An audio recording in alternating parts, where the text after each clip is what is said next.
네, 오늘 우리 하나님의 말씀 제목은 무엇이 인생의 진정한 성공인가라는 제목으로 하나님 말씀 증거하도록 하겠습니다.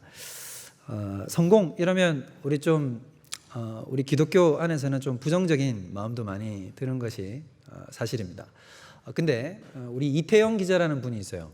그 국민일보 기자분이신데 이분이 종교 담당 기자분이세요. 그래서 이 기자분이 많은 목사님들을 취재를 하십니다. 그래서 인터뷰를 많이 하시고 그런 것들을 함께 모아서 책 같은 것도 많이 만들어내셨는데, 그 목사님들을 만나면 이 기자분이 뭐를 묻냐면 항상 빼놓지 않고 물으시는 질문이 바로 이거예요. 목사님은 인생에서 가장 성공이라는 것이, 가장 진정한 성공이라는 것이 무엇이라고 생각하십니까? 라고 묻는다는 거죠.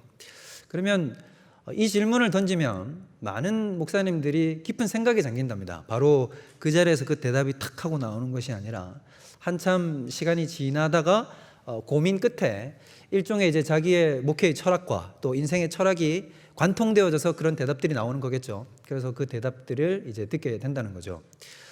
근데 우리가 알아야 될 것, 우리가 이 시간에 우리가 마음을 중심을 가지고 우리가 가져야 될 것이 무엇이냐면, 인생의 성공이라는 이런 인간적인 개념, 그리고 무엇이 가장 소중한 인생이고 무엇이 가장 성공한 인생, 그리고 의미 있는 인생인가라는 질문에 있어서 인간적인 답이 중요하지 않다는 것입니다. 한 개인의 철학이나 한 개인의 생각이 중요한 것이 아니라, 우리는 기독교인으로 부름받았지 않습니까? 우리가 한 명의 그리스도인으로 부름받았다고 한다면 우리는 하나님이 어떤 인생을 향해서 가장 성공한 인생이다, 가장 고귀하고 값진 인생이다 라고 평가하시는지에 대해서 우리가 알아야 되겠죠.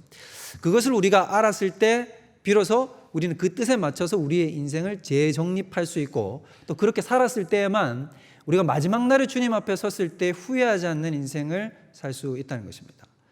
근데 우리 많은 기독교인들, 우리 그리스도인들이 구원받고 난 이후의 삶의 목적과 목표에 대해서 사실 제대로 잘 몰라요.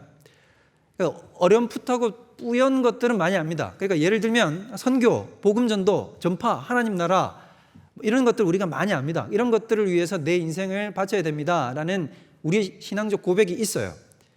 어떤 면에서는 우리의 마음을 뚫고 나온 답일 수도 있어요. 그런데 사실 실제적으로 우리가 들여다본다고 한다면 우리가 무엇을 위해서 이 치열한 삶의 터전 속에서 붙들고 살아야 되는가, 어떻게 살아야 우리가 가장 올바른 삶을 살 수 있을까, 후회하지 않는 삶을 살 수 있을까에 대한 명확한 답을 우리가 알고 있지 못한 경우가 대부분이라는 것입니다. 그래서 우리가 이 답을 찾을 수 있는 것은 어디가 되어야 되겠습니까? 그것은 어떤 사람의 생각이 되어서는 안 되고, 그것은 바로 성경적 가치관에서 나왔을 때만 그것이 진정한 가치가 있다는 것입니다. 바로 오늘이 그 가치를 발견하게 되는 연장선상에 속한 말씀이라는 것입니다. 오늘 본문을 보면 세례 요한이라고 하는 한 인물이 등장을 합니다. 이 세례 요한은 지금 감옥에 갇혀 있어요. 마케루스라는 곳에 갇혀 있는데 사해 동편에 있습니다. 이 사해 동편에 있는 이 마케루스, 여기에 지하 감옥에 아마 갇혔을 거라고 생각이 됩니다. 여기에 갇혀 있는데 제자들을 보내죠. 제자들을 시켜서 누구에게 보내냐면 예수님께로 보내게 됩니다. 이 예수님께 세례 요한이 제자들을 보냈던 이 타이밍은 예수님의 사역이 절정을 맞이하고 있을 때였습니다. 그러니까 수많은 사람들이 예수님께 주목하고 사회적 이슈가 되고 있는 그 상황 속에서 세례 요한의 제자를 이제 세례 요한이 보내게 된 거죠. 보내서 질문을 했어요. 아주 이상한 질문, 기이한 질문을 하는데 그 질문이 뭐냐면, 예수님, 우리가 메시아를 기다리고 있는데 우린 당신이 메시아라고 생각을 했습니다. 근데 세례 요한인 제가 당신을 메시아로 믿어야 될까요? 아니면 혹 만약에 당신이 아니라고 한다면 제가 다른 메시아를 기다릴까요? 라고 질문을 했다는 것입니다. 이렇게 질문을 하니까 예수님께서 뭐라고 대답하셨냐면, 가서 세례 요한에게 이렇게 대답을 해줘라. 가난한 자에게 복음이 전파되고 눈먼 자가 눈을 뜨고 병든 자가 치유되고 죽었던 사람들이 다시 살아 일어난다라고 이야기를 해줘라 라고 하고는 제자들이 돌아갔습니다. 제자들이 돌아가고 나서 예수님께서 함께 있던 무리들에게 말씀을 하셨어요. 세례 요한에 대한 평가를 하신 거죠. 이 세례 요한에 대해서 어떻게 평가를 하셨냐면, 이 세례 요한은 여자가 낳은 자 중에 가장 큰 자다라고 평가를 하셨다는 것입니다. 여러분, 굉장히 특이한 대답이죠. 여자가 낳은 자 중에 가장 큰 자, 여자가 낳은 자 중에 가장 큰 자라는 얘기는 과거에 이전에 있었던 성경에 나오는 수많은 신앙의 인물들, 선배들보다도 훨씬 더 누가 더 크다는 것입니까? 세례 요한이 크다라는 말을 하고 있는 거예요. 이건 이제 굉장히 기이한 말이죠. 우리가 이 말의 뜻을 오늘 분별하고 깨달아 알아야 진정한 인생의 성공이 무엇인지를 우리가 깨달아 알 수 있다는 것입니다. 예수님께서는 그러면 도대체 무엇 때문에 세례 요한을 이렇게 높게 평가를 하시는가? 먼저 우리가 알아야 될 것은 예수님이 세례 요한을 평가하실 때 그의 도덕적, 인격적 성품을 두고 평가하신 것이 아니라는 것입니다. 도덕적이나 인격적 능력 혹은 그의 성품을 가지고 평가를 한 것이 아니고 더 나아가서 사역의 열매를 두고 평가하셨느냐? 그것도 아니라고 할 수 있습니다. 왜 그럴까요? 우리가 앞서 있었던 모세나 다니엘이나 아브라함이나 이삭이나 야곱과 같은 이런 사람들, 수많은 하나님의 사람들이 세례 요한보다 신앙적인 인격적 수준이 떨어진다라고 우리가 할 수 있겠습니까? 힘들다는 거죠. 여러분, 예를 들면 다니엘 같은 사람이 있어요. 다니엘은 구약 성경에 보면 5점이 기록이 안 돼요. 보통 구약의 인물들을 보면 5점들이 기록된 게 있죠. 다윗 같으면 바세바와 동침하는 사건이라든지, 아브라함 같으면은 이스마엘을 낳는다든지, 이런 식의 5점들이 하나씩 다 기록이 됩니다. 심지어 모세도 있잖아요. 모세도 반석을 친단 말이에요. 이런 5점들이 기록되는데 다니엘 같은 경우는 5점이 하나도 기록된 게 없어요. 있습니까, 여러분? 아무도 없잖아요, 그죠? 다니엘 없어요. 이런 사람들보다 세례 요한이 신앙적 인격이 떨어진다고 볼 수 있느냐? 다니엘이 더 떨어진다고 볼 수 있느냐? 그렇지 않다는 거죠. 더 나아가서 그러면 사역적 열매를 두고 우리가 한번 생각해 봅시다. 그러면은 모세가 세례 요한보다 사역적 열매가 적었나요? 홍해를 가르고 만나를 먹이고 반석에서 물을 내게 만들고 수많은 이적들을 일으키고 200만 명이 넘는 남전도 회원만 60만 명이잖아요. 그 사람들 끌고는 가나안 땅으로 결국엔 끌고 들어가는 겁니다. 이런 놀라운 사역적 열매를 맺어 나갔는데 이 사역적 열매가 세례 요한이 했던 사역적 열매보다 적다라고 얘기할 수 있느냐? 그것도 아니라는 것입니다. 그러니까 지금 예수님께서 세례 요한을 높게 평가하신다고 하는 것은 우리가 생각하는 어떤 신앙적 기준으로 이 사람이 높다라고 생각하는 기준들이 있죠. 우리가 평상시 생각하는 이런 사람은 신앙적으로 훌륭한 사람이야 라고 생각할 수 있는 그런 식의 판단 기준을 가지고 세례 요한을 평가한 것이 아니라는 것을 우리가 알 수 있어요. 그걸 더 확실하게 알 수 있는 방법이 뭐냐면 11절 하반부에 나와요. 11절을 한번 다시 주목해서 보십시오. 거기 한번 보면 11절, 내가 진실로 너에게 말하노니 여자가 낳은 자 중에 세례 요한보다 큰 이가 일어남이 없도다. 그러나 천국에서는 극히 작은 자라도 그보다 크다라고 얘기를 합니다.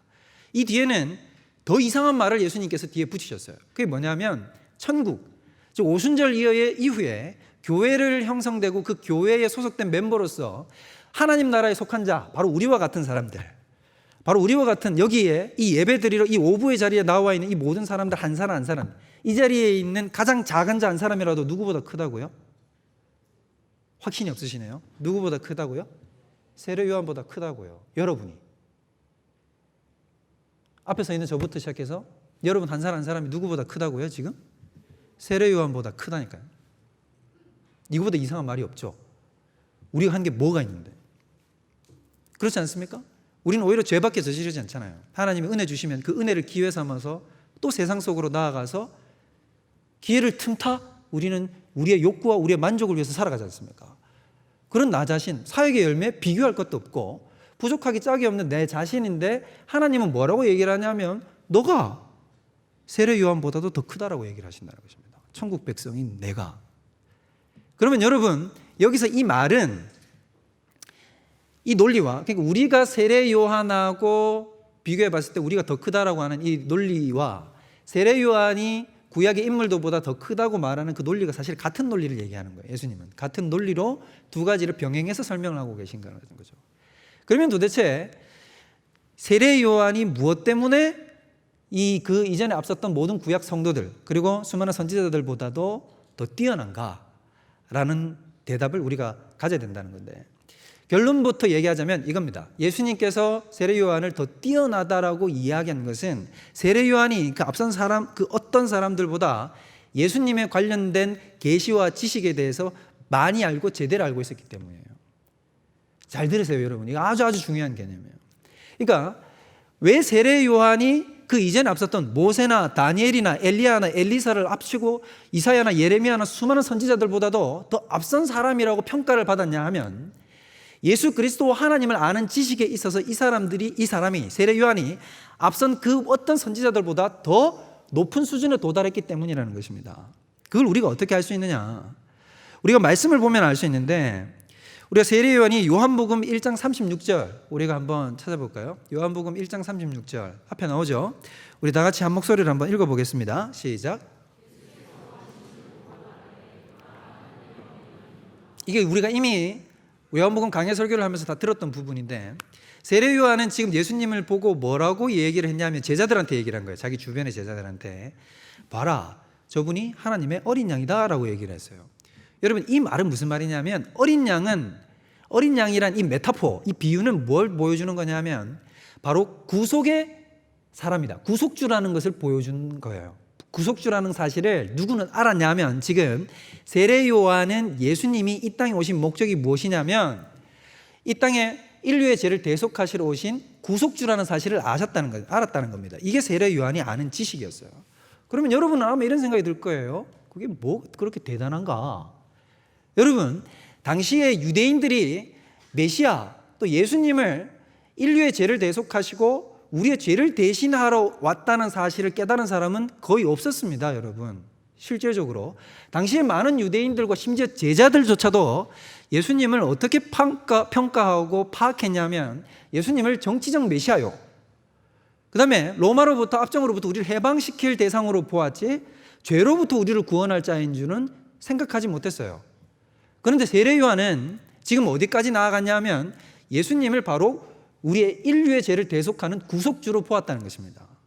이게 굉장히 앞서 나가는 거예요. 그 다음 마태복음 3장 10절을 우리가 한번 봅시다. 자, 마태복음 3장 10절. 자, 한번 읽어보겠습니다. 시작.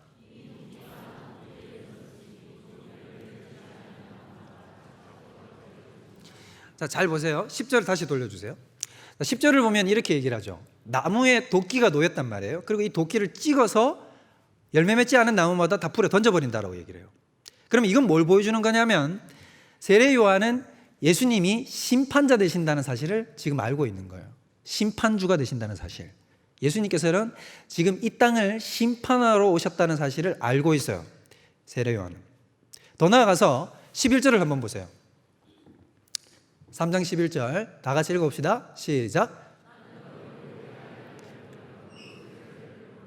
내 뒤에 오시는 이는 나보다 능력이 많으시니 그의 신을 감당치 못할 그는 성령과 불로 너희에게 세례를 베푸실 것이요. 여기는 더 놀라운 장면이 등장해요.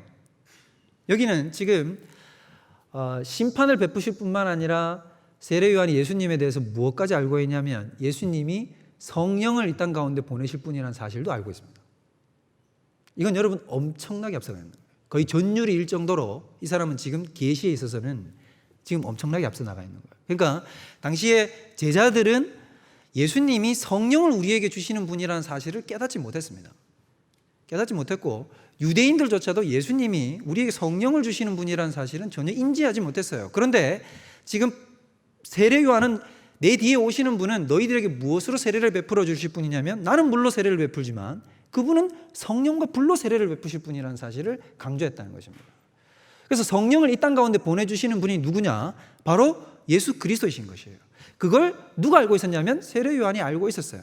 그러면 여러분 여기서 조금만 더 나아가 보면 세례 요한은 지금 한 가지를 또 더 알고 있는 것인데 뭘 알고 있냐면 신관에 있어서도 다른 개념을 갖고 있다는 것을 우리가 알 수 있어요. 신관, 무슨 신관을 갖고 있냐면 삼위일체적 신관을 갖고 있다는 사실을 우리가 알 수 있습니다. 왜냐하면 지금 성령과 예수 그리스도와 하나님 아버지를 지금 동일선상에다 놓았기 때문이에요.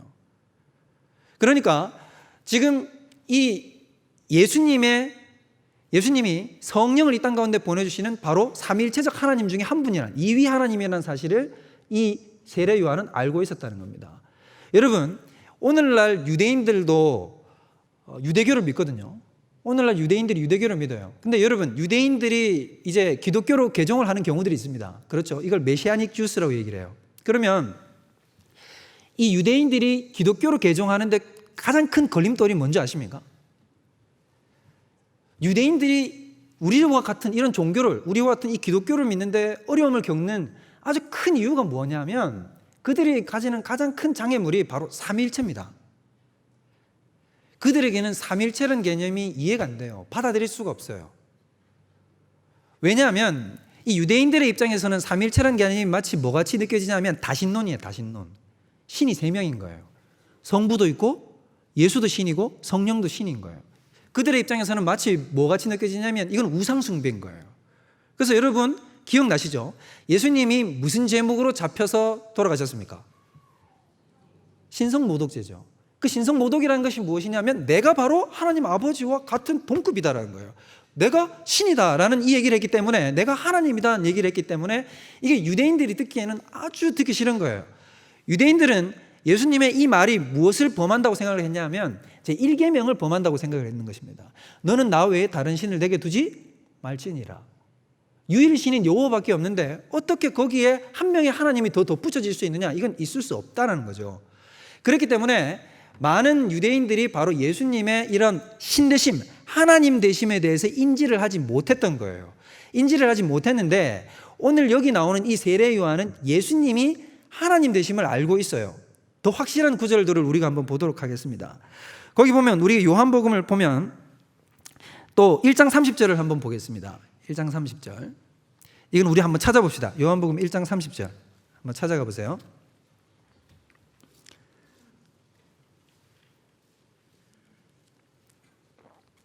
요한복음 1장 30절. 한번 자, 우리 다 같이 읽어 봅시다. 시작.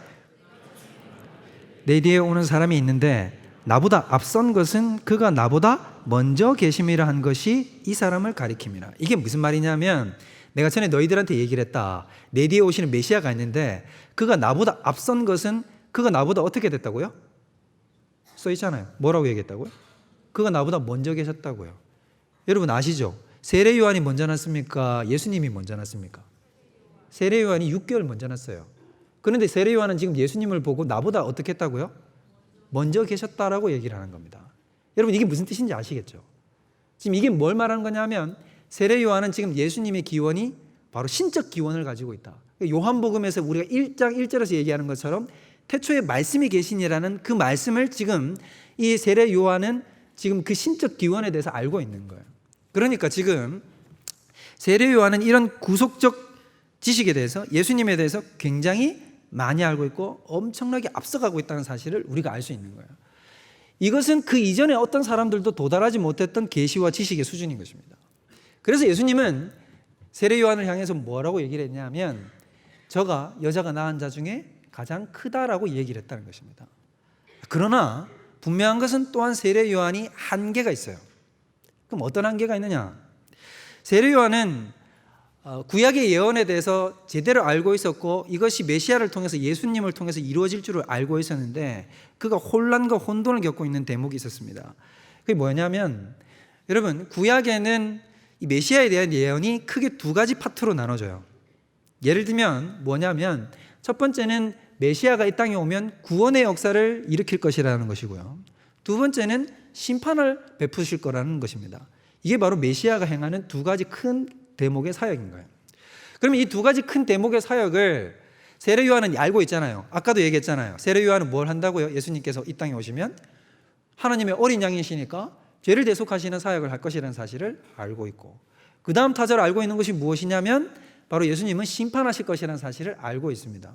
여러분들도 이미 다 알고 있는 대목이에요. 그런데 문제는 뭐냐? 구약에는 이것이 한데 뒤섞여 있어요. 뒤섞여 있단 말이에요. 여러분 예수님은 이 땅에 몇 번 오십니까? 고민하시는군요. 여러분 대답 잘 하셔야 됩니다. 대답 잘못하면 우리의 정체성이 탄로납니다. 자, 여러분 예수님은 이 땅에 몇 번 오십니까? 제가 힌트 드리죠. 몇 번 오세요? 여러분 초림, 재림이라고 얘기하잖아요. 예수님이 몇 번 오십니까? 2번 오시죠. 예수님은 메시아는 이 땅에 몇 번을 오냐면 초림과 재림의 형태를 통해서 2번 오십니다. 근데 2번 오실 때 각각의 역할이 달라요. 초림의 역할이 다르고 재림의 역할이 다르다는 것입니다. 초림의 역할은 뭘까요? 구속을 하는 것입니다. 구속을 하는 것. 죄에 빠져서 구원함을 입지 못하고 끊임없이 율법의 저주에 속해 있는 그 사람들을 끄집어내어 구원에 이르도록 만드는 것이 초림의 목적이에요. 재림 때는 무엇을 하시겠습니까? 심판을 하시는 거예요. 자, 그러면 우리는 이걸 알고 있죠. 초림 때는 구원을 하시는 것이고 재림 때는 심판을 하신다는 사실을 우리는 알고 있어요. 그래서 예수님께서는 뭐라고 얘기를 했냐면, 내가 너희를 정죄하러 왔다고 생각하지 말라. 정죄하는 이는 따로 있으니 모세가 정죄하는 것이고 나는 너희를 구원하러 왔노라 라고 얘기를 했습니다. 그리고 요한복음 3장에 보면 뭐라고 얘기를 하냐면, 예수님께서는 아들을 이 땅에 보내신 것은, 하나님 아버지께서 아들을 이 땅에 보내신 것은 세상을 심판하려 하심이 아니요 세상을 구원하려 하심이라고 얘기를 하셨어요. 그런데 지금 세례 요한은 구약적 입장에서 이걸 보잖아요. 초림과 재림이라는 개념이 없단 말입니다. 모른단 말이에요. 그러니까 세례 요한의 입장에서는 뭐같이 보이냐면 구원과 심판이 하나로 다 겹쳐서 보이는 거예요. 자, 예를 들자면 이거예요. 여러분들이 등산을 간다고 생각해 보세요. 앞에 산이 있잖아요. 앞에 산이 있고 뒤에 산이 이렇게 딱 겹쳐서 있습니다. 그러면 산이 몇 개로 보입니까? 하나로 보이죠. 마찬가지라는 겁니다. 우리는 초림을 알고 재림을 알기 때문에 이게 구분돼서 이렇게 보이지만 세례 요한 입장에서는 이게 일직선상에 놓인 것처럼 보여요. 그래서 초림과 재림의 구분을 할 수 없기 때문에 지금 이 땅에 메시아가 오면 세례 요한은 어떻게 할 거라고 생각을 했냐면, 그분이 구원도 하시지만 뭐도 할 거라고 생각한 겁니까? 심판도 하신다 생각한 거예요. 그래서 열매 맺지 않은 나무마다 다 찍어서 불에 던지고 쭉정이와 가라지를 전부 다 분리시켜서 다 지옥불에 던져 넣는다고 생각을 한 겁니다. 이게 바로 세례 요한이 가졌던 생각이었어요. 그런데 여러분, 이제 세례 요한의 고민은 어떻게 될까요? 그가 헤롯의 그 잘못된 결혼 때문에 이 비판을 해서 감옥에 갇혀 있죠. 그리고는 예수님을 주목하기 시작하는 겁니다. 메시아로 오신 저분이 내가 알기로는 분명히 메시아인데, 그래서 구원의 사역은 하시는 것처럼 보여요. 수많은 사람들을 살리고 가난한 자에게 복음을 전파하는 것들이 자기 귀에도 들리는 겁니다. 그래서 구원의 사역은 분명히 하는 것처럼 보이는데, 그러면 이쯤 되면 이제 헤롯이 이렇게 판을 치고 로마가 이렇게 우리를 압제하는 이 상황 속에서, 그 다음에 잘못된 유대인들의 믿음과 바리새인들과 사두개인들의 저런 잘못된 믿음 때문에, 잘못된 신앙적 가치 때문에 이스라엘의 민중들이 이렇게 억압받고 있는 상황 속에서 이제는 메시아라고 믿고 있는 예수님이 무엇을 해주셔야 되는 겁니까? 심판을 해주셔야 되는 거예요.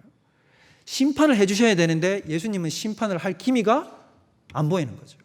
그러니까 지금 세례 요한은 뿌리부터 지금 자기의 신앙관이 흔들리고 있는 거예요. 이게 지금 맞나 틀리나가 흔들리는 겁니다. 그래서 예수님께 사람을 보내는 거예요. 예수님이 정말 메시아가 맞으십니까? 아니면 다른 분입니까? 라는 거죠. 자, 근데 예수님께서는 그 뒤에 우리가 보면 이제 그 구절이 이해가 되실 거예요. 4절, 5절, 6절을 보면 뭐라고 얘기를 하시냐면, 예수님은 구원에 대해서만 얘기를 하시지 이 부분에 심판에 대한 얘기를 해주십니까? 안 해주십니까? 안 해주시죠. 그러면 이 말의 무언적 의미는 뭐냐면, 나는 심판을 하지 않는다라는 것을 보여주는 거예요. 초림의 목적에 대해서만 이야기를 해주시는 거죠. 자, 더 나아가면 예수님께서는 지금 세례 요한에게 네가 알아야 할 계시와 진리는 여기까지다라고 선을 그으신 것입니다. 왜냐하면 세례 요한은 구약을 대표하는 인물이기 때문인 것입니다. 자, 여기까지 우리가 봤을 때 우리가 중점적으로 깨달아야 할 중대한 원리가 있다는 것입니다. 그 중대한 원리는 바로 무엇이냐면, 하나님께서 우리 각자의 개인, 신앙인을, 그리스도인을 평가하실 때 무엇을 두고 평가하시냐면, 궁극적으로는 하나님께서 우리 안에 하나님을 아는 계시가 얼마만큼의 수준으로 탑재되어 있는가, 우리가 얼마만큼 하나님을 아는 지식 가운데 거하고 있는가를 하나님은 우리를 보고 판단하신다는 것입니다. 이게 중요한 원리라는 거예요. 여러분 잘 들으셔야 돼요. 이 대목이 아주 중요하다는 것입니다. 많은 사람들은 이것이 중요하다는 생각을 하지 못해요. 지식이 중요하다는 건 알지만 하나님을 아는 지식이 그토록 중대한 것인가 라는 것에 있어서는 우리가 이견을 달리한단 말이에요. 우리는 이걸 평가절하합니다. 평가절하기 쉬워요. 많은 사람들이 뭐라고 생각하냐면, 어떤 거룩한 희생이나 주님 앞에 나아가서 뭔가 눈물 나는 헌신, 이런 것들이 바로 하나님께서 우리를 평가하실 때의 평가의 기준이라고 생각하기 쉽습니다. 그건 여러분 우리 인간적 생각과 방식이에요. 그게 아니라는 거예요. 이것에 대해서는 제가 조금 이따 더 자세하게 설명드릴게요. 하나님이 첫 번째로 어떤 사람이 정말 존귀하다, 귀하다라고 평가하시냐면, 그 사람이 크다라고 평가하시냐면, 그에게 나를 아는 지식이 있는가 없는가를 보신다는 것입니다. 바로 이것이 정말 중대한 지점이라는 거예요. 여러분, 우리 남성분들 다 군대 갔다 오셨잖아요. 군대 가면 기밀을 취급합니다. 대외비 이런 것들 취급을 하죠. 여러분, 기밀이 높은 단계일수록 탑 시크릿으로 올라가면 올라갈수록 볼 수 있는 사람이 많습니까? 적습니까? 적죠. 적습니다. 여러분, 그리고 정말로 중요한 기밀은 클래시파이가 안 돼요. 무슨 말이냐면 기밀로 분류도 하지 않습니다. 아예 볼 수 없게 만들어놔요. 여러분, 미국 대통령의 핵발사 코드 세상에서 누구만 할까요? 미국 대통령 한 사람만 하는 거예요. 그러면 여러분 잘 생각해 보세요. 그 비밀을 알고 있는 사람이 VIP고요. 알고 있기 때문에 VIP고 VIP이기 때문에 그 비밀을 아는 겁니다. 무슨 뜻인지 이해가 되시죠? 계시와 비밀이라는 것도 마찬가지라는 것입니다. 세상에 속한 비밀도 여러분 누가 아는 것이냐면 바로 누구에게 주어지는 것이냐면 아주 중요한 사람에게 주어지는 거예요. 하물며 하나님을 아는 지식과 구속의 진리는 아무에게나 열려지지 않습니다. 여러분, 세례 요한이 결정적으로 몰랐던 게 있었는데 뭔지 아십니까? 세례 요한은 십자가 죽음에 대해서 알지 못했습니다. 이 땅에 예수님이 오셔서 어린 양이라는 건 알아요. 그러나 구체적으로 어떤 방식으로 그분이 구속 사역을 이루실 것인가에 대해서는 세례 요한이 알지 못했다는 것입니다. 여러분, 제가 하나 질문을 던져볼게요. 사탄은 예수님이 십자가에 달려 죽을 줄 알았을까요? 몰랐을까요? 십자가에 달려 죽어서 우리의 죄를 대속하시는 구속사역을 이룰 줄 알았을까요? 몰랐을까요? 여러분, 만약에 사탄이 예수님이 이 땅에 오셔가지고 자기가 죽음을 통해서 구속사역을 이 땅에 펼치실 것으로 알았다고 한다면, 전략을 알았다고 한다면 예수님을 십자가에 죽였겠습니까? 안 죽였겠습니까? 안 죽였겠죠.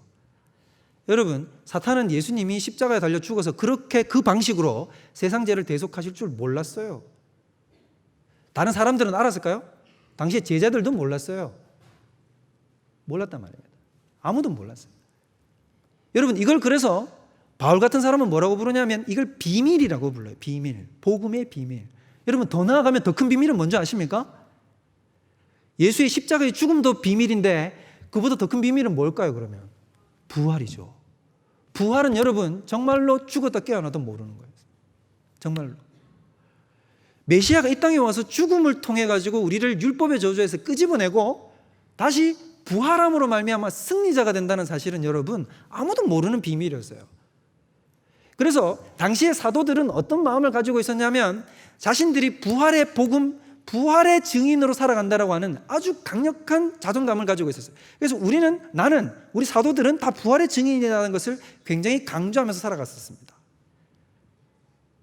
바로 여러분 이런 복음의 비밀과 같은 지식들, 우리는 지금 이걸 다 알잖아요. 이런 것들이 여러분 아무에게나 허락되는 것이 아니라는 것입니다. 우리가 알고 있는 십자가의 구원과 구속의 비밀과 부활은 바로 세례 요한이 아무리 궁고해도 깨달을 수 없는 것이었어요. 그것은 누구에게 열리는 것이냐? 바로 하나님께서 택하여 우리에게 보여주시고자 하는 각 사람들에게 열려져서 보여지는 거는 겁니다. 따라서 어떤 사람이 가장 높은 사람으로 하나님께서 존귀 여김을 받는 사람으로 평가받냐면 우리에게 하나님을 아는 지식이 있는가 없는 거예요. 그러면 이렇게 생각할 수 있죠. 행동이 따라와줘야 되는 거 아니냐? 맞습니다, 여러분. 아주 맞는 거예요. 만약에 우리가 신앙적인 행동과 열매가 따라주지 않으면 그 신앙은 거짓이에요. 거짓이죠. 그러나 더 분명한 것은 무엇이냐? 바로 정말 참된 지식이 우리 속에 들어오면, 하나님을 아는 참된 지식이 들어오면 그 지식은 우리를 어떻게 이끌어갈까요? 반드시 행동으로 산출을 해내고야 마는 것입니다. 다시 얘기하면 이런 거예요. 하나님을 아는 지식, 하나님을 아는 복음의 비밀이 우리 속에 가슴 속에 들어오면 이 복음은 우리를 그냥 가만 놔두지 않습니다. 우리 속에 불타오르게 만듭니다. 우리 속에 심령을 태웁니다. 그래서 여러분 엠마오 도상으로 가던 그 두 명의 제자 기억나시죠? 그 두 명의 제자에게 예수님께서 나타나셔서 부활과 복음의 비밀에 대해서 이야기를 해주시지 않습니까? 그렇게 얘기를 해주시고 예수님이 사라지셨을 때 이 엠마오로 도상으로 가던 그 두 제자가 이렇게 고백을 해요. 서로 두 사람이 서로 뭐라고 얘기를 하냐면 누가복음에 보면 이렇게 얘기를 하는 거예요. 예수님께서 우리에게 말씀을 풀어주실 때 우리의 심령이 뜨겁지 아니하더냐라고 얘기를 하는 겁니다. 여러분 이건 뭘 보여주는 거냐면 말씀이, 하나님을 아는 지식이 복음의 비밀을 깨달아 아는 지식이 우리의 심령 가운데 제대로 들어가기만 하면 그 말씀은 우리를 어떻게 만든다는 것입니까? 우리의 심령을 뜨겁게 만드는 거예요. 이게 본래적인 거예요. 거꾸로 뒤집어서 얘기를 하면 설교를 아무리 듣고 말씀을 아무리 읽어도 내 심령에 아무런 변화가 없습니다 라는 것은 여러분이 참된 알매 도달하지 못했다는 것을 보여주는 겁니다. 하나님을 아는 지식이 우리 심령 가운데 제대로 들어오면 말씀은 능력이 있어서 우리 심령과 관절과 골수를 찔러 쪼개기까지 다 분리해내시는 것입니다. 그 말씀의 능력이 우리 속에 작동하면 우리 마음과 심령이 움직일 수밖에 없는 거예요. 그래서 여러분, 지식은 들어오면 반드시 무엇을 산출하게 되어 있냐면 마음을 움직이고, 그 마음이 움직인 것은 의지를 작동하게 만들어서 행동으로 산출하게 되어 있는 것입니다. 속지 마십시오, 여러분. 결국엔 우리의 신앙의 수준은 내가 얼만큼 알고 있느냐의 수준을 넘어설 수가 없습니다. 내가 하나님에 대해서 알고 있는 수준만큼 내가 행동하고, 내가 하나님에 대해서 알고 있는 것만큼 내가 헌신하고, 내가 예수님의 은혜에 대해서 알고 있는 것만큼 주님 앞에 무릎 꿇을 수 있고, 내가 하나님의 은혜를 깨닫는 것만큼 주님 앞에 감사할 수 있는 것입니다. 내가 깨닫지도 못하고 알지도 못하는데 그분 앞에 눈물을 흘리며 감사할 수 있습니까? 내 죄악의 깊이가 얼마나 깊은지를 깨닫지 못하는데 그분의 은혜가 얼마나 높은지를 깨달을 수 있습니까? 안 되는 거예요. 결국엔 신앙과 영적인 수준은 뭐가 딱 보여주는 거냐면 내 심령과 내 영혼 가운데 내가 하나님을 얼마나 알고 있는가. 그것이 바로 우리 신앙의 수준을 그대로 적나라하게 드러내는 기준이라는 것입니다. 그러면 우리가 여기서 중대한 질문을 던지지 않을 수가 없죠. 좋습니다. 그러면 도대체 하나님을 아는 지식은 우리가 어떻게 구하여 알 수 있습니까? 계시는 어떻게 우리 속에 주어지는 것입니까? 여러분, 여러 가지 원리가 있지만 지금 제가 여러분들에게 아주 중요한 원리 하나를 말씀드릴 것입니다. 그건 세례 요한이 하나님을 아는 지식 가운데 도달했던 방식과 똑같은 방식인 거예요. 여러분, 우리가 하나님을 아는 지식은 우리가 앉아가지고 책상에서 공부를 많이 한다고 해가지고 우리가 하나님을 아는 지식이 우리 심령 가운데 들어오는 것이 아니에요. 그렇다고 해서 여러분 성경 공부하지 말라는 얘기가 아니에요. 성경 공부 많이 해야 돼요. 당연히 성경 공부를 해야 되는데 그 이상의 무언가가 필요하다는 것입니다. 그 이상의 무언가. 그 이상의 무언가는 무엇이냐면 어떤 사람들이 계시가 심령 가운데 뚫리고 하나님을 아는 지식 가운데 도달하게 되냐면 그것을 가진 사람들은 거룩한 슬픔을 가진 사람들이에요. 다시 말씀드립니다. 어떤 사람이 하나님을 아는 지식 가운데 도달하게 되냐면 거룩한 슬픔을 가진 사람이에요. 슬픔과 고난의 시면을 통과하지 않으면, 광야라고 하는 것을 통과하지 않으면 하나님의 진리가 내 마음속에 통과하여 그것이 내 것이 되지 못합니다. 여러분, 하나님이 왜 출애굽 백성들을 끌고 가나안 땅으로 안 데려가셨을까요? 바로 가나안 땅으로 데려가서 이러시면 되잖아요. 하나님이 가나안 땅에 데려 들어가가지고, 자, 너희는 나를 예배해야 돼. 너희는 나를 알아야 돼.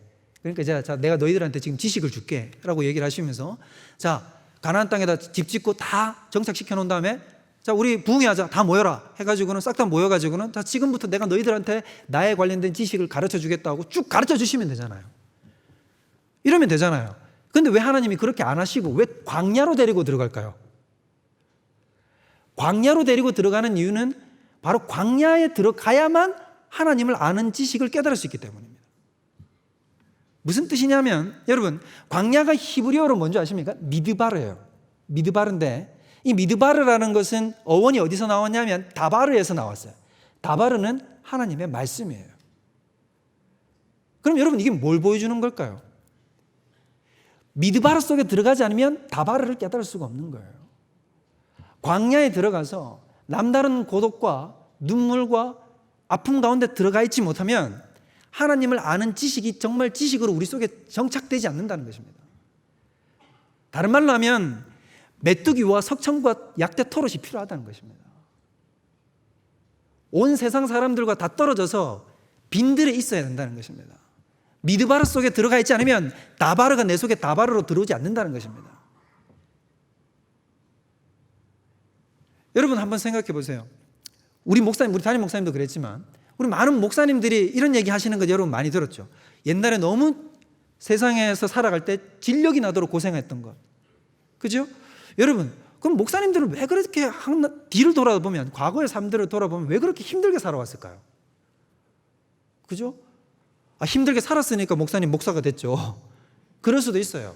더 나아가서 아마 여러분들 이렇게 생각했을 거예요. 평상시에는 고생과 고통을 알아야 고통받는 평신도들의 마음을 아니까. 여러분, 그것도 맞습니다. 근데 여러분, 그런 건 다 부차적인 거예요. 하나님이 한 명의 계시를 맡은 사람, 한 명의 목회자를 이 땅에 세워서 세우기 위해서 필요한 것을 왜 광야의 삶으로 이 사람을 집어넣냐 하면, 그 광야의 삶을 들어가지 않으면 이 하나님의 말씀과 계시가 그의 삶의 것이 되지 못하기 때문이라는 것입니다. 그저 성경을 몇 번 읽고 많이 읽어서 사람들에게 하나님의 계시를 가르쳐 줄 수 있는 게 아니라는 것입니다. 그러므로 참된 진리는 고난의 삶과 눈물의 골짜기를 통과하지 않으면 절대로 깨달을 수 없는 것입니다. 여러분, 지금 여러분들은 하나님을 얼마나 알고 계십니까? 우리는 하나님을 얼마나 알고 주님 앞에 나아가고 있습니까? 여러분, 얄팍한 지식은 얄팍한 신앙을 낳습니다. 하나님을 아는데, 경외하는데 정말로 깊이와 너비와 높이를 깨달아 알지 못하면 그 하나님을 아는 데서 멀어질 수밖에 없고, 그 멀어지는 것은 결국 우리로 하여금 천박한 신앙을 낳습니다. 여러분, 사도 바울은 이걸 너무나 분명히 알고 있었어요. 그래서 사도 바울은 빌립보서 3장 8절에 가면 뭐라고 얘기를 합니까? 자신이 가졌던 이 세상의 그 이전의 것들, 그거 나 다 배설물로 여긴다 그랬어요.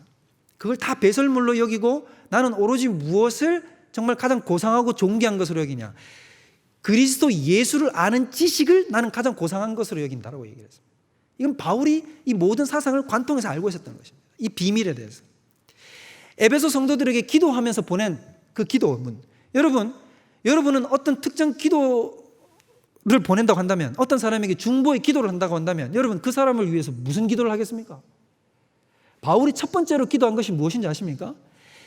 지혜와 계시의 영을 너에게 주사 하나님께서 주신 은혜와 그 복음의 비밀을 깨달아 알기를 원하노라 라고 얘기했습니다. 우리 신앙의 영적 수준이 성장할 수 있는 것, 그 궁극적인 발판과 밑바닥에는 바로 이것이 있다는 사실을 여러분 기억하셔야 되는 것입니다. 그러므로 하나님은 우리를 때때로 삶의 환난과 고통 가운데로 밀어넣습니다. 그러나 그때 여러분 기억하십시오. 우리가 서 있는 그 고난의 자리와 그 광야의 자리는 우리로 하여금 예수 그리스도와 하나님 아버지를 아는 지식에, 참된 지식에 도달하게 하기 위함이라는 사실을 우리가 깨달아야 됩니다. 그리고 그것을 향해서 우리는 달려갈 수 있어야 되는 것입니다. 여러분, 주님을 알고 싶다고, 주님을 깨달아 알고자 한다는 여러분 그 열망과 소망으로 우리가 불타올라야 합니다. 우리가 이 땅에 있으면서, 우리가 세상에서 존재하면서, 우리가 호흡하며 기동하며 이 땅의 모든 영혼들이 가질 수 있는 가장 놀랍고 가장 충만한 복은 바로 하나님 아버지와 그 어린 양 예수 그리스도를 목도하고 깨달아 아는 것입니다. 그것보다 더 큰 축복과 은혜가 없습니다. 여러분 그것을 믿으십니까? 여러분 이게 가슴에 다가오십니까? 저는 여러분들이 이걸 오늘 가슴에 꼭 새기고 돌아가셨으면 좋겠어요. 이게 얼마나 존귀하고 중요한 것인가. 하나님 아버지를 아는 지식, 그 하나님을 아버지를 안다는 것은 그분의 영광을 보는 것이요, 그분의 아름다움을 보는 것이요, 그분의 어미로움을 보시는 것이요, 그분의 영광이 찬란한 햇살보다 밝게 빛나는 그분의 영광을 깨달아 아는 것입니다. 여러분은 그 영광을 보신 적이 있습니까? 여러분 그분의 어미로움 앞에 꿇어 엎드려 보신 적이 있습니까? 그분의 아름다움을 보고 하나님 아름답군요, 정말 세상 그 어떤 분보다 하나님이야말로 영광의 본체시요 아름다움의 근원이시군요, 여러분 고백해 보신 적이 있습니까? 그 고백이 터져 나올 때, 그 고백이 우리 삶 속에 가득할 때, 그때 비로소 우리는 하나님을 아는 참 지식에 도달하게 된 것입니다. 여호와를 아는 그 참된 지식, 그 지식에 도달하시는 여러분들 되시기를 주님의 이름으로 축원드립니다. 하나님이 우리에게 주시는 최고의 칭찬은 바로 이겁니다. 너는 나를 아는구나. 너는 나를 아는구나. 너는 나를 아는구나. 많은 일을 하는 것이 중요한 것이 아니라 너는 나를 아는 사람이 되어라. 바로 이것이 여러분에게 하나님이 말씀하시는 음성이신 줄 알고 그 음성을 따라서 걸어가시는 저와 여러분들 되시기를 주님의 이름으로 축원드립니다. 우리 다 같이 자리에서 일어나도록 하겠습니다. 우리 이 시간에 주님 곁으로 나를 이끄소서, 우리 다 같이 이 찬양으로 주님 앞에 나아가도록 하겠습니다. 이 찬양 드릴 때 찬양의 가사를 보시면서 주님 곁으로 나를 이끄시고 내가 가진 모든 것들을 주님께 다 드리고 내 평생의 소원은 주의 음성을 듣는 것, 나의 귀를 열어서, 나의 생각을 열어서, 내 마음을 열어서 영광 가운데 계신 그 주님을 보는 것입니다. 그리고 그 주님의 아름다우심을 우리가 보는 것입니다. 우리가 주님을 더 알기 원한다는 그 마음의 소원을 가지고 이 찬양으로 주님 앞에 나가도록 하겠습니다. 주님 곁으로 날 이끄소서. 주님 곁으로 날 이끌어 주시옵소서. 날 이끄소서. 내 모든 것 다 드리며 내 모든 것 다 드리며 주 음성을 듣기 원합니다. 주 음성 듣기 원하네. 나의 참 소망, 나의 참 소망, 그 무엇과도 바꿀 수 없는 주님의 그 사랑, 그 무엇과도 바꿀 수 없습니다. 바꿀 수 없는 주 사랑, 그 품 안에 내가 안기기를 원합니다. 그 품 안에 안기리. 주님의 길로 인도하소서. 주님의 길로 인도하소서. 주님만이 내 모든 것이 되시니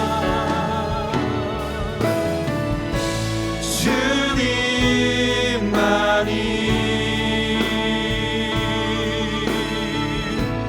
내 모든 것 되시니. 주님만을 더 알기 원합니다. 주님만을 더 알게 하소서. 주님만이 내 모든 것 다시 주님만이 내 모든 것 되시니. 주님만을 주님만을 더 알게 하소서. 주님만이 내 모든 것 되시니 주님만이 아버지 우리가 주님을 더 알기 원합니다. 내 모든 것 되시니. 주님만을 주님만을 더 알게 하소서. 아름다우신 주님, 아름다우신 온전하신 평안할 수 없는 사랑, 오 위대하신 하나님의 사랑, 영원히 찬양하리. 아름다우신 온전하신 영원할 수 없는 사랑, 오 위대하신 하나님의 사랑, 영원히 찬양하리. 우리 세월이 다 같이 기도하며 나가길 원합니다. 우리 다 같이 이 시간 기도할 때 하나님 아버지, 우리가 정말 하나님을 아는 참된 지식 가운데 주 여호와 그리스도 참으로 보호자 위에 계신 그 영광 가운데 우리가 나가길 원합니다. 아버지, 그저 말로 귀로만 듣는 그런 예수 그리스도와 그 하나님이 아니라 욥의 고백처럼 아버지 하나님, 내가 그전에는 귀로 주님을 들었사오니 이제는 내 눈으로 주님을 배움나이다. 이 고백에 도달할 수 있는 그 광야와 같은 시험과 환난을 통과하여 참으로 주는 그리스도시요 살아계신 하나님이라고 고백할 수 있는 저희들이 될 수 있도록 아버지 하나님, 우리 가운데 성령의 충만함을 허락하여 주시고 우리의 눈물 한 방울과 우리의 탄식과 우리의 기도 하나가 모두 다 주님을 아는 참된 지식 가운데로 도달하게 되는 귀한 열매가 될 수 있도록 주여 역사하여 주시옵소서. 우리 평생에 헛된 것에 주목하지 말게 하시고 오직 예수 그리스도, 오직 하나님을 아는 지식 가운데 도달할 수 있도록 주여 우리 가운데 역사하여 주시옵소서. 우리 다 같이 주여 한번 부르며 기도합니다. 주여